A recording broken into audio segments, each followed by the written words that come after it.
The Pradhan family gathers after receiving Neil's urgent message, wondering what has happened. Neil storms into the house, heading straight to Rituraj's room. Startled, Rituraj stops playing the drums and questions Neil's sudden intrusion.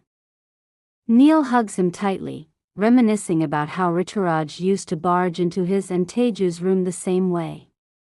When Rituraj asks if everything is all right, Neil claims he wants to clear their misunderstandings and leads him downstairs, promising a surprise. The family watches in relief, assuming the brothers have reconciled, but the mood shifts as Neil drags 2 chairs into the center of the room, forcing Rituraj to sit while he takes the other.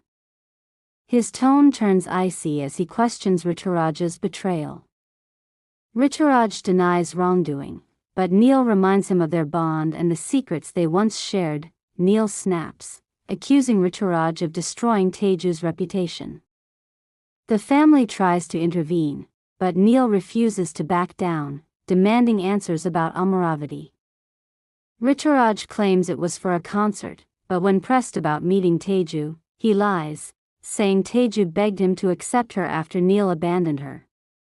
Enraged, Neil attacks him again. Jita confronts Rituraj about lying to Savi.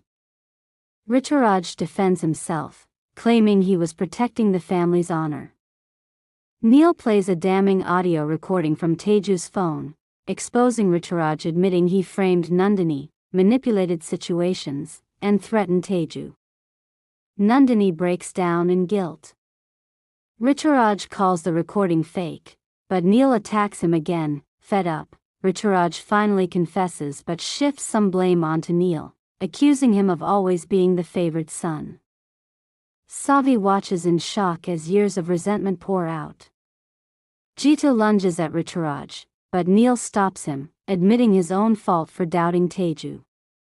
Neil demands the real reason Rituraj went to Amaravati, leaving the question unresolved. Pre-cap, Savi is violently abducted by goons, warned to take over Rajat's illegal operations or risk Riddhi's life, leaving her terrified and cornered.